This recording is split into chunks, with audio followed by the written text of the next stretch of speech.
Hi, this is Wednesday, the 24th of June, and as you're about to see, this isn't The Guardian. Now, partly for the purpose of helping my students and partly to get things off my chest, this is my attempt to have a pop back at those who would have a pop at all of us. So, this is George Monbiot, the famous environmentalist, today in The Guardian, telling us why not only are those he's directly opposed to beneath contempt, but so are most of those who you might have thought were on the same side as him. Now, it's worth noting, I think, at the start that George appears to confuse how and why. He claims he's going to tell us how the environmentalists are against the correct interests and views and principles. But in point of fact, he really wants to tell us why. And it comes down to, as you'll see later on, a question of their motives. He suggests that those who are less than vehemently opposed to every single piece of development are a bunch of rogues who are in cahoots with the developers. That's the gist of it. Now, he poses the question, is there hope in destruction? He, like many people on the left, takes the view that there's much to be said for nihilism, at least in the short run, because it will clear away everything that they object to. This, in some ways, is similar to what I used to hear as a kid. When I was a boy, kids would throw rubbish on the street and say that it was job creation because somebody would have to pick it up. Now, even as a 5-year-old, I knew there was something amiss there. I knew 20 years later when people were telling me about the tremendous benefits of warfare because it creates so much demand for planes that could be shot out of the sky and bombs that could be dropped like large fireworks. I knew that there was something wrong in that claim and had a much better idea of why it was wrong. George seems to think that the nation is a bit like a brownfield site that could have housing on it.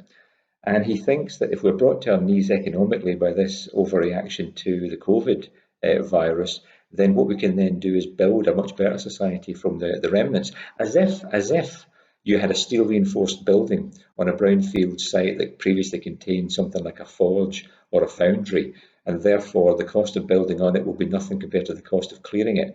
So George seems to think that if we can only bring the country to its complete knees, then we can build a new and better society on the ashes. And I think that's a view that's been held by many people since probably the 1930s. The idea that the country was brought to its knees in the Great Depression, and from that, after a war, another, you would think, calamity emerged: the post-war settlement of the British welfare state and the proof of Roosevelt's policies in America.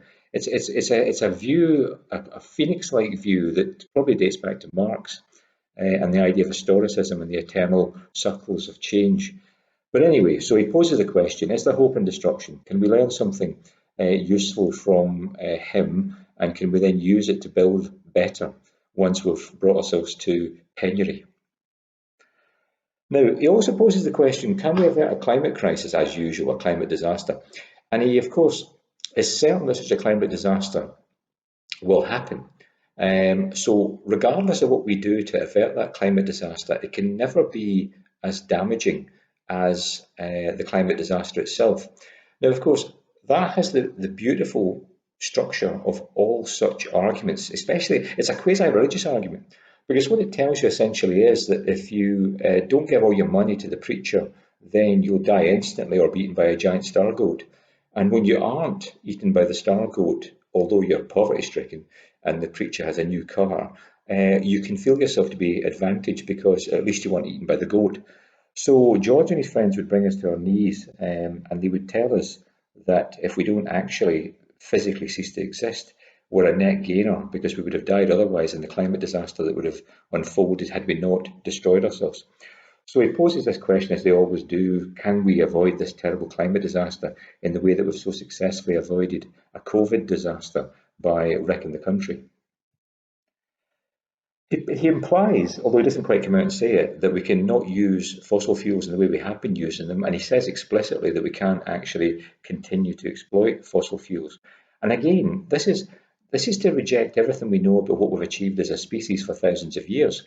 Marx, ironically, puts it best when he says that we never set ourselves challenges that we can't solve, because in the very act of setting them, there's already the kind of a lingering idea that we must be able to solve them. Nobody gets upset about rain on a bank holiday because they think it can't be solved.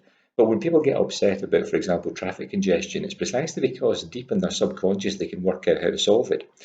So he says we have to abandon the use of fossil fuels if by that you mean exploiting those that aren't actually currently under our command. We have to essentially stop exploiting the carbon that's locked up in the present stores, because there can never be an engineering solution that would allow us to restore it.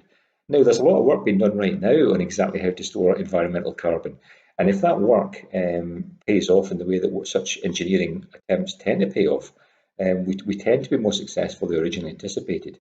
If it pays off in the same way that, for example, the development of the technologies in solar production and tidal and wind have paid off, George is very keen to claim that what we've achieved thus far in terms of solar, wind and tidal is only a small part of what we could achieve. He's got great faith in engineering, except the engineering that would allow us to capture carbon. That he doesn't have any faith in. Now, he claims the main purpose of construction is to enrich construction companies. That's a pretty implausible claim.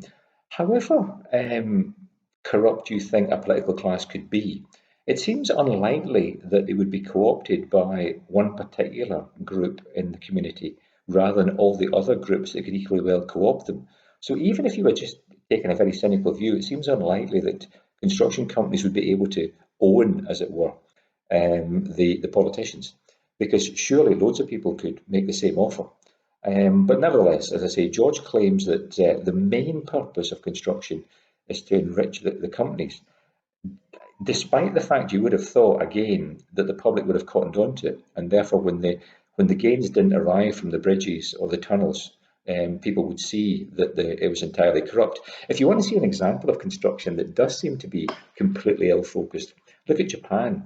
Look at the tetrahedrons that have been built around the coast of Japan, supposedly to stop erosion.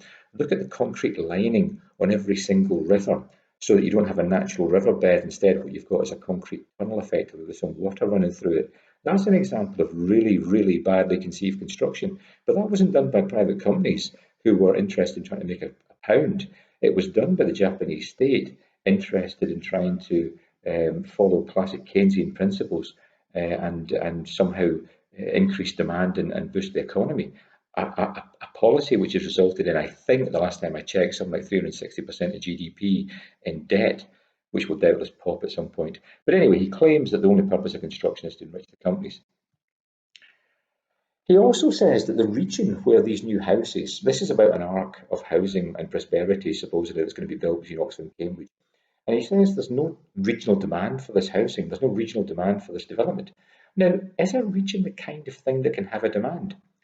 Because it would seem to me that if you take the people who are currently resident, they can only have a demand on things that would suit them. The people who would otherwise come to be resident in the region, if it was better developed and if it offered more, don't constitute that demand. So George tells us that the region doesn't have a demand for this. Well, of course it doesn't. In the same way that, for example, the Western United States didn't have a demand for loads of poverty-stricken Italians to establish small businesses and become successful in 1820. That doesn't mean that the entirety of the continental United States should have been handed over to a handful of people who are eking out a living in great poverty. So the idea that a region can have a demand in that kind of politically meaningful sense is just silly.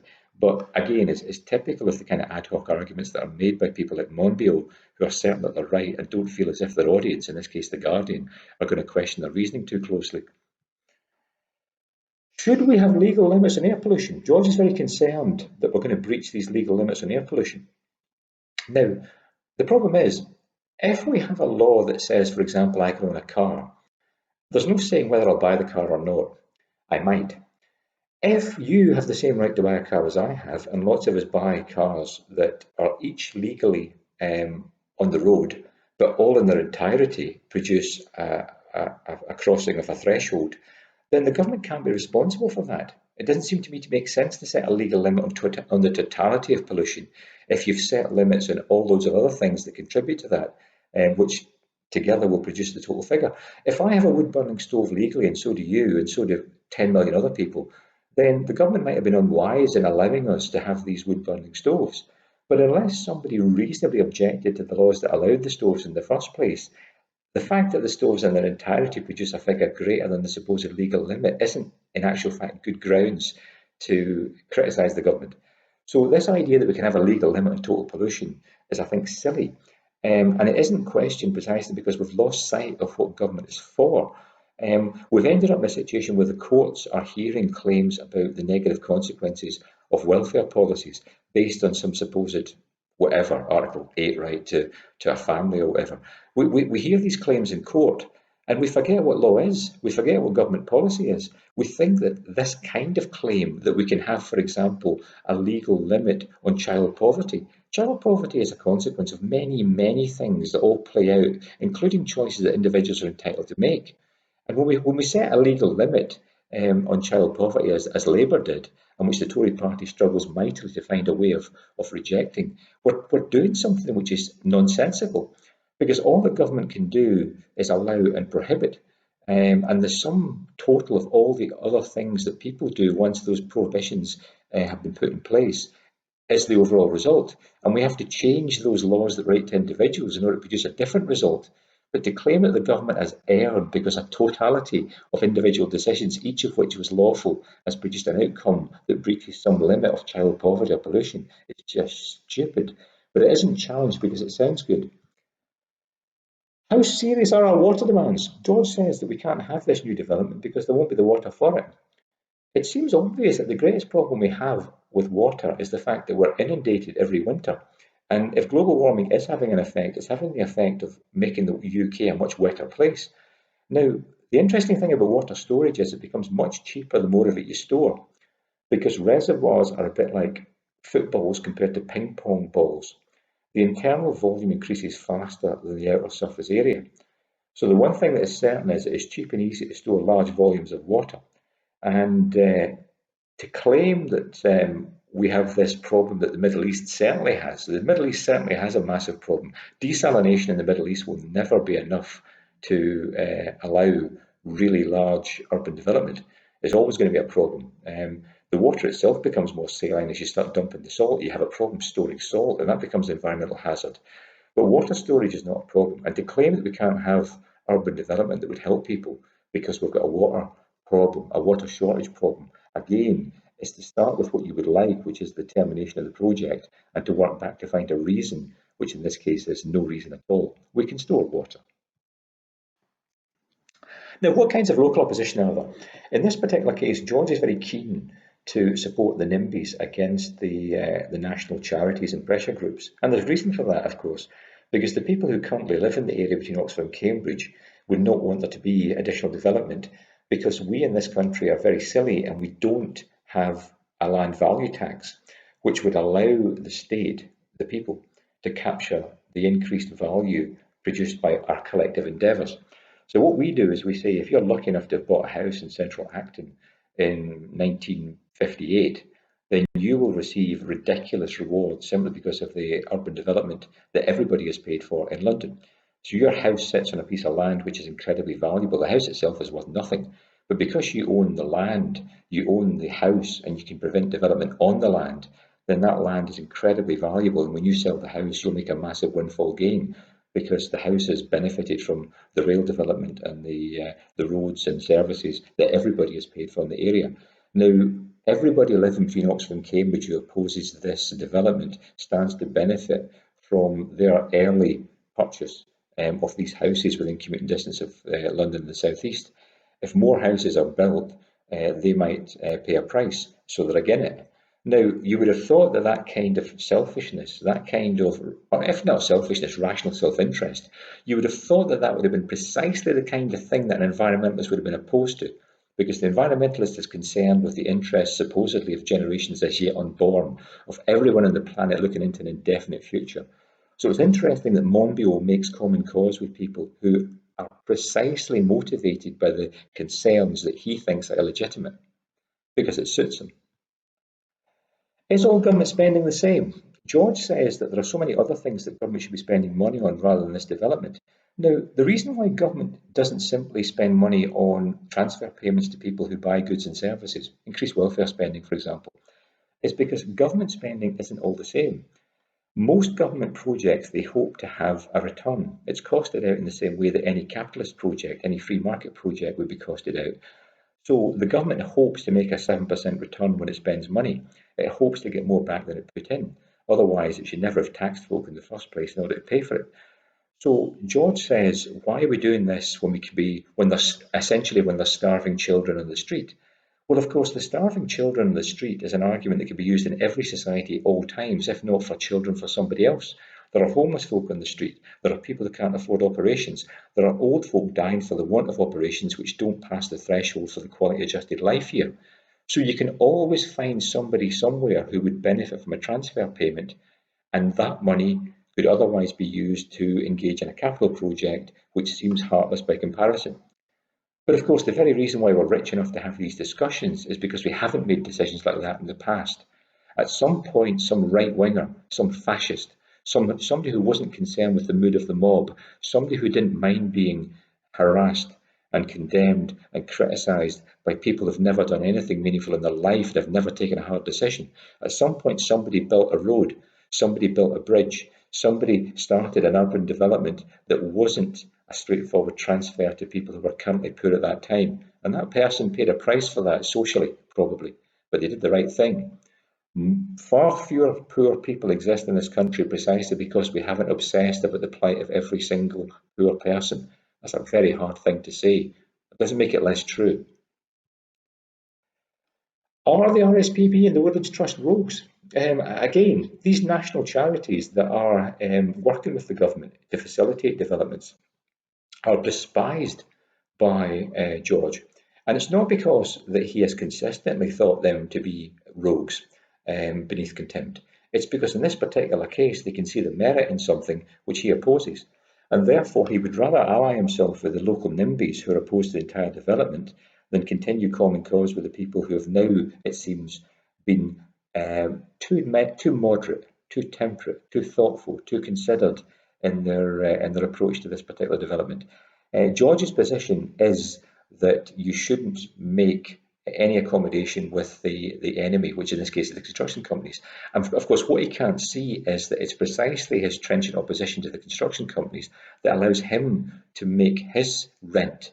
It allows him to get his payment from the Guardian. It appeals precisely to his constituency. When the Scottish politician Patrick Harvie says that he wants to try a 60% income tax in order to see what the effects will be, because we can't tell from what the civil service say what the consequences will be, he's appealing to his base. He's not saying that for any other reason than the fact that he's on the regional list for the Scottish Parliament and therefore does well if the kind of superannuated geography teachers who support the Greens and the Lib Dems turn out in battalion strength to send him back for another £65,000 or £68,000 job. So people like Patrick and George condemn folk like the Woodlands Trust and the RSPB in this case, in the case of George Monbiot in this particular instance, and it's because they see the mote in their brother's eye but don't recognise what they themselves do. Monbiot and Patrick Harvie and many others make money, have a decent life from taking a stance. And if they were entirely aware of their own motives, they would recognise that the policies they advocate allow them to continue doing that in a way which they would condemn if somebody else was seen to be doing it. Now, another thing that George objects to is this idea of net gain. If you tear down an ancient woodland and then replace it with something that appears on the face of it to have a greater environmental potential, more trees, more space, more wetland, more birds. If you do that and it's so-called net gain, George despises that because it removes the ancient and replaces it with something more modern. But of course, if we do as our fathers did, we do not do as our fathers did. Or in this case, if we do as ancient woodland did, we do not do as ancient woodland did.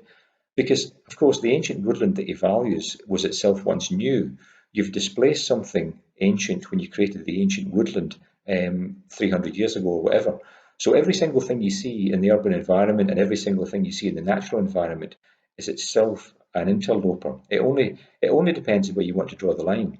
So again, this ye olde wolde attitude to some particular forests. I mean, the forests that we have in Scotland, which some people now value, were terrible developments in the 1950s when they were planted.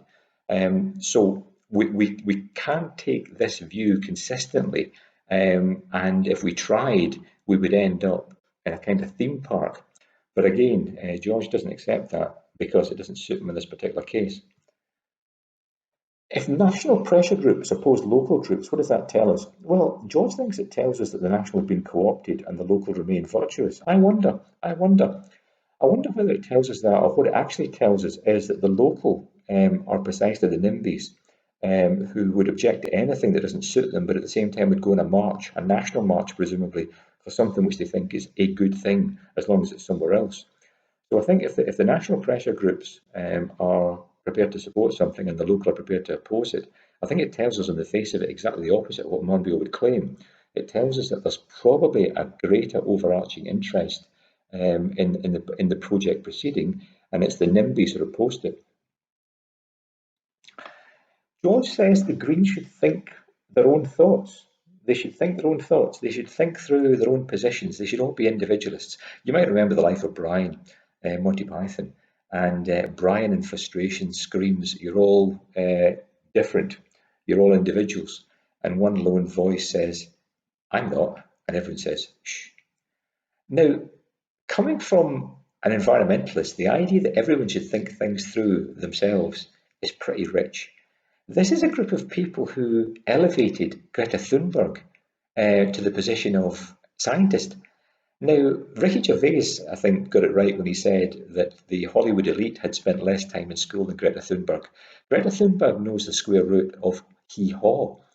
And for Monbiot to say that there's something amiss in the views and attitudes of the anti-environmentalist centre, when the environmentalists are prepared to take somebody who knows nothing about anything and hold them to be some kind of oracle, some kind of Delphic individual with a community raptly concerned with what the crazy child full of drugs will say next, and we'll all do it.